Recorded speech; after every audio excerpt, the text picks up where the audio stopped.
Hello. JEE Mains chapter wise PYQ series चल रहा है जिसमें हम लोग अभी कोऑर्डिनेशन केमिस्ट्री का क्वेश्चन सॉल्व कर रहे हैं। हम लोग 2010 से 2025 तक के सारे क्वेश्चंस देखने वाले हैं। अभी तक में 7 लेक्चर हुआ है जिसमें टोटल 70 क्वेश्चंस हम लोग देख चुके हैं। अगर आप लोग नहीं देखे हैं तो प्लेलिस्ट में है, प्लीज देख लीजिए। स्टार्ट करते हैं आज का first question. Simplified absorption spectra of 3 complex A, first second और थर्ड। 3 कॉम्प्लेक्स है, ठीक है। उसका स्पेक्ट्रा दिया गया है एम एन प्लस, मतलब ये oxidation state. I and are provide below. Lambda max दिया गया है इधर, ठीक है। और एब्जॉर्प्शन दिया गया है एज ए बी सी, मतलब ये ए बी सी है। अब इसमें कौन सा फर्स्ट है, सेकंड है, थर्ड है, वो पता करना हमको।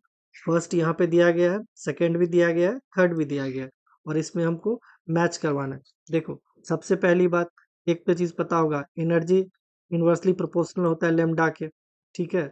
अब यहाँ पे देखो, मेटल नहीं दिया गया है, सिर्फ लिगेंड चेंज किया गया, मतलब हमको लिगेंड पे के बेस पे डिफाइन करना है। एक चीज और आपको पता होगा, जब अगर स्ट्रॉन्ग फील्ड लिगेंड हो तो वो डायरेक्टली प्रोपोर्शनल होता है एनर्जी के, और एनर्जी बढ़ाता है, ठीक है। और अगर वीक फील्ड लिगेंड हो, एनर्जी कम होता है। अब इसमें हम लिगेंड का स्ट्रेंथ पता कर ले तो हमको एनर्जी पता लग जाएगी, ठीक है। यहाँ पे 3 लिगेंड है, एक NCS, एक फ्लोरीन, एक NH3, ठीक है। इसमें हमको पता है सबसे ज्यादा स्ट्रॉन्ग NH3 होता है, फिर NCS होता है, फिर फ्लोरीन होता है। ये हमारे एनर्जी का ऑर्डर है, ठीक है। एनर्जी के अकॉर्डिंग क्या हो गया, ये 3, ये फर्स्ट, और ये सेकेंड, ठीक है। ये हो गया एनर्जी का ऑर्डर। इसका अगर हमको फिर लेमडा निकालना हो, यानी इसका डायरेक्ट उल्टा, सबसे ज्यादा सेकेंड का, फिर थर्ड का, सेकेंड फर्स्ट थर्ड, सेकेंड का सबसे ज्यादा होना चाहिए, ये देखो सबसे ज्यादा इधर सी, इसका सी होना चाहिए, ठीक है। सॉरी, ये सेकेंड है ना, देखो ये सेकेंड है और सबसे ज्यादा सेकेंड का होना चाहिए, तो सेकेंड तो ये नहीं,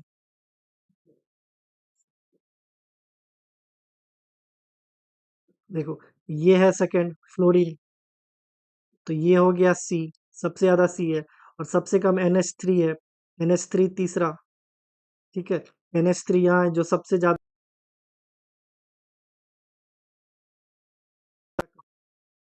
यही हुआ ना।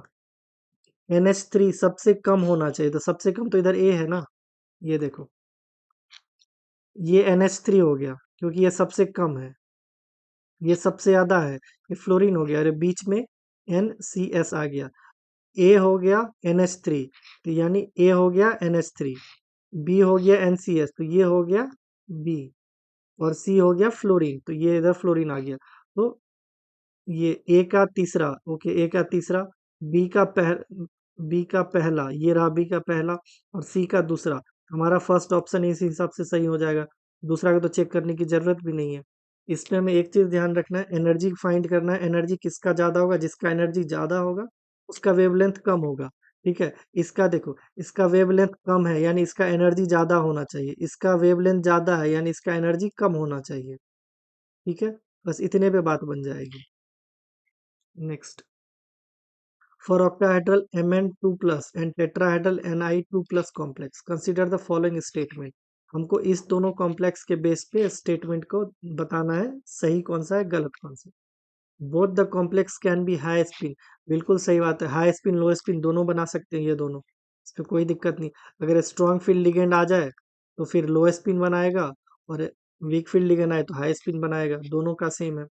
Nickel 2 plus complex can very very rarely भी लो स्पिन, देखो ये स्टेटमेंट ही सही है। Nickel 2 plus strong field ligand के साथ स्क्वायर प्लेनर कॉम्प्लेक्स बनाता है, ये तो पता ही होगा, ठीक है। स्क्वायर प्लेनर कॉम्प्लेक्स बनाता है। स्क्वायर प्लेनर कॉम्प्लेक्स कौन सा होता है, लो स्पिन होता है। ये स्टेटमेंट भी सही है, ये भी सही है। With strong field ligand Mn2 plus complex can be low spin, अभी यहीं पे बताए, अगर स्ट्रॉन्ग फील्ड लिगेंड होगा तो लो स्पिन होगा, तो ये स्टेटमेंट भी सही है। चौथा देखते हैं, aqueous solution of Mn2 plus ion is yellow in colour, yellow नहीं होता है, पिंक होता है, ठीक है। तो ये स्टेटमेंट गलत है, हमारा 1 2 3 सही हो जाएगा, 1 2 3 ऑप्शन सी सही हो जाएगा मेरा। Next, consider the D6 metal ion Mn2 plus form a complex with aqua ligand। And the spin only magnetic movement of complex is 4.90 bore magnetron, यानी 4 अनपेयर्ड इलेक्ट्रॉन होगा। इससे पहले बता चुके हैं, अगर 4 अनपेयर्ड इलेक्ट्रॉन है तो 4 से 5 के बीच में उसका म्यू वैल्यू आता है। The geometry and the crystal field stabilisation energy of the complex is, देखो सबसे पहली बार D6 है और 4 अनपेयर्ड इलेक्ट्रॉन है। पहले ऐसे बनाओ, 1 2 3 4 5 6, ये 4 अनपेयर्ड इलेक्ट्रॉन है। अब पूछ रहा है ऑक्टाहेड्रल होगा या टेट्राहेड्रल होगा, ठीक है। और यहाँ पे एक चीज और देखो, CFSE के साथ पेयरिंग एनर्जी भी दी गई है, ठीक है। अब देखो यहाँ पे ऑलरेडी कितना पेयर हो चुका है, एक पेयर हो चुका है, ये वाला तो ऑप्शन नहीं होगा, ठीक है। देखो बता देते हैं इसको, ये जब स्प्लिट होता है EG और T2G में, सपोज यहाँ पे एक पेयरिंग और इधर दो पेयरिंग हो जाए तो पेयरिंग एनर्जी काउंट होता है, ठीक है। अब देखो ये 6 है और क्या है, स्पिन ओनली मैग्नेटिक मूवमेंट आपको फाइंड करना, और 4 अनपेयर्ड इलेक्ट्रॉन है तो यहाँ भी 4 अनपेयर्ड इलेक्ट्रॉन होना चाहिए। उसके लिए 1 2 3 4 5 6, ठीक है। यहाँ भी एक पेयर था, यहाँ भी एक पेयर है, तो पेयरिंग एनर्जी 0 हो गया सीधा। अगर यहाँ पे एक पेयरिंग और यहाँ पे सपोज दो पेयरिंग हो जाता, काम करते हैं इसको, जस्ट इमेजिन करते हैं इस तरह से, देखो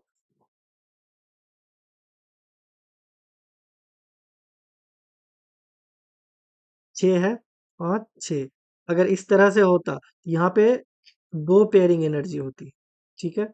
क्योंकि यहाँ पे एक था एक पेयर था, यहाँ पे 3 पेयर हो गया, नहीं हमारे पास टोटल 2 पेयर एक्स्ट्रा हो जाता, लेकिन ऐसा नहीं है, क्योंकि हमको 4.90 BM दिया गया है जो म्यू वैल्यू है, ठीक है। इसलिए ये यहाँ नहीं होगा, ये यहाँ होगा और ये यहाँ होगा, ठीक है। इसको हटा दो, एक सेकंड।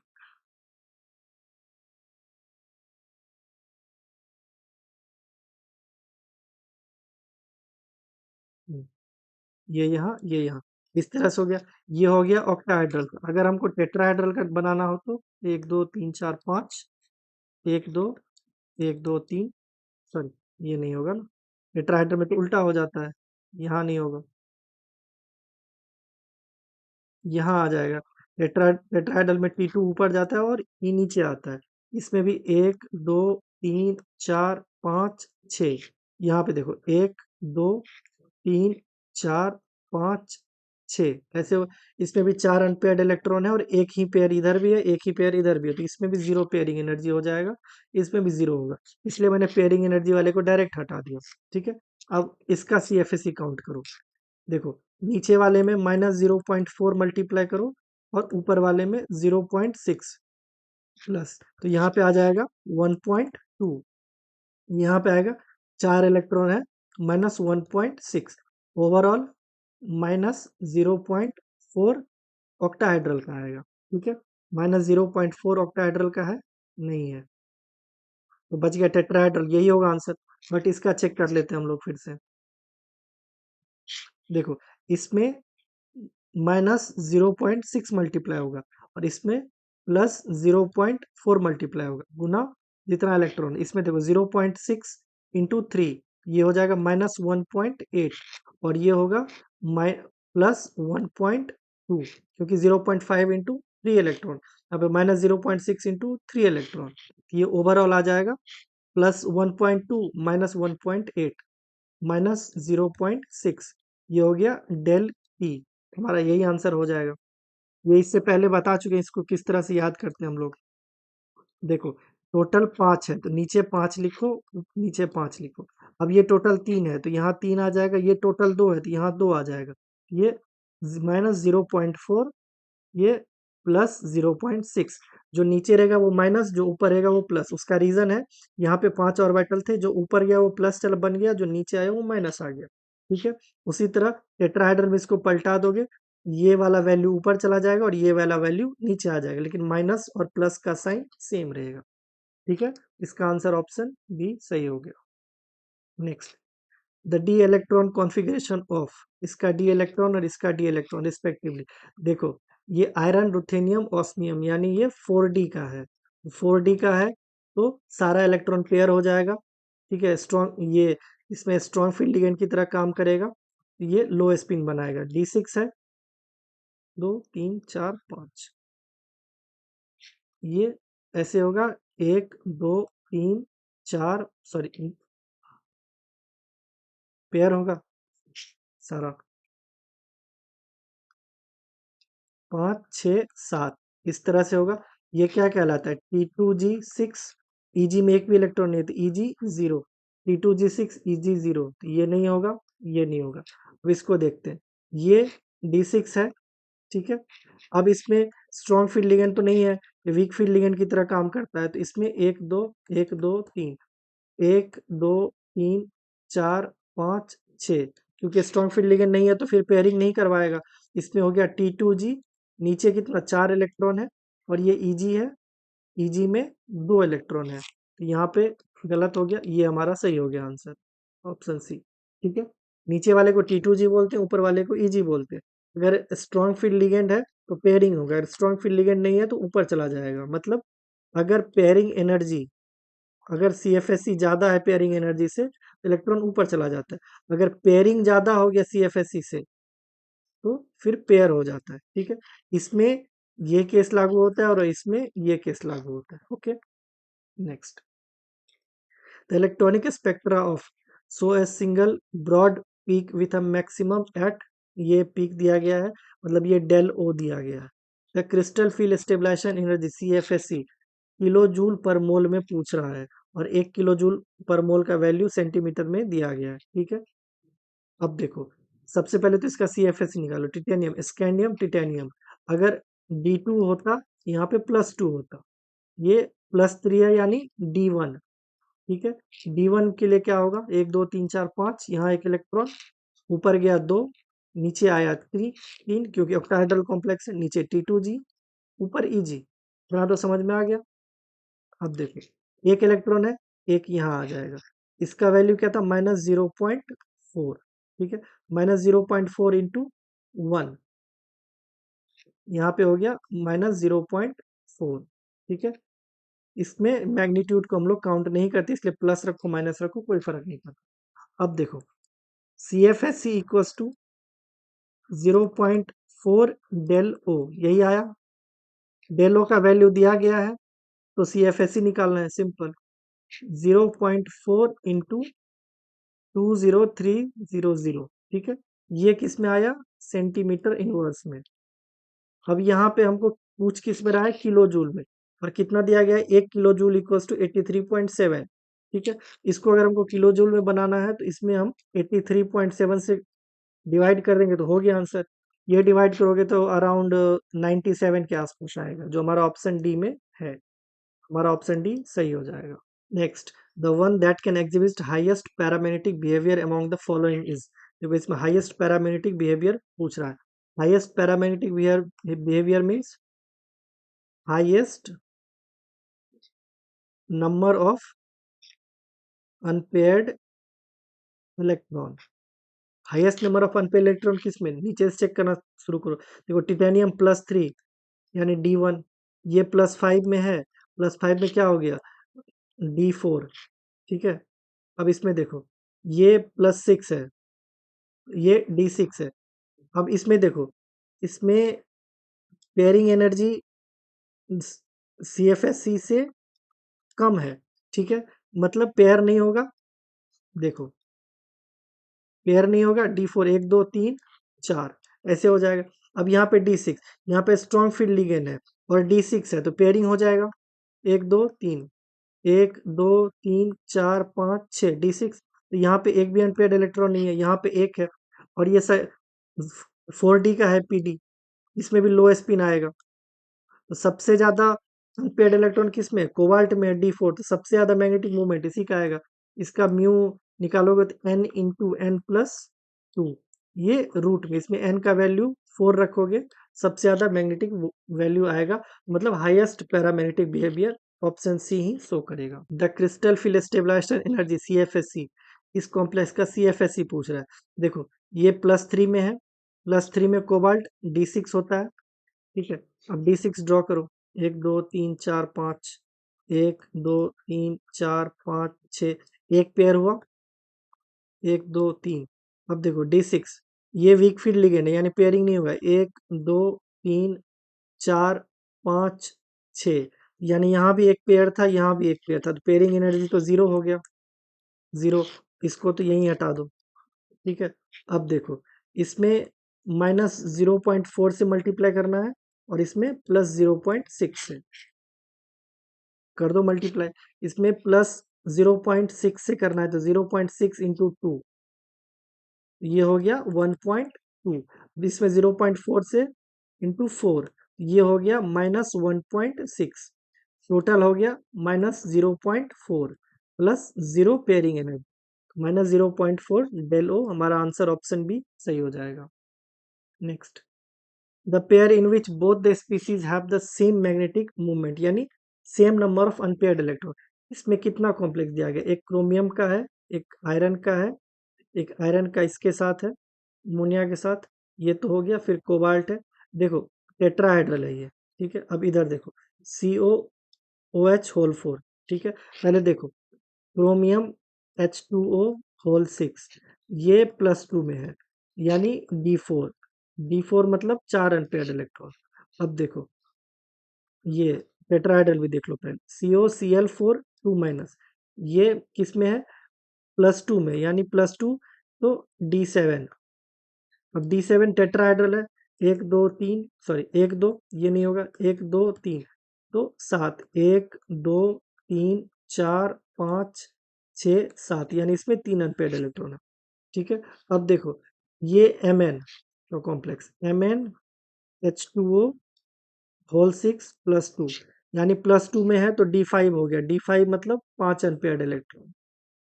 ठीक है, अब इधर देखो ये तो 4 अनपेयर्ड इलेक्ट्रॉन था तो सी तो नहीं होगा, इसमें 4 अनपेयर्ड इलेक्ट्रॉन था और इधर कितना अनपेयर्ड इलेक्ट्रॉन आया, इधर 3 आया कोबाल्ट वाले में, ये भी नहीं होगा। ठीक है, एक क्रोमियम का निकाल लिए 4, इसमें निकालने की जरूरत नहीं पड़ी, ये नहीं होगा।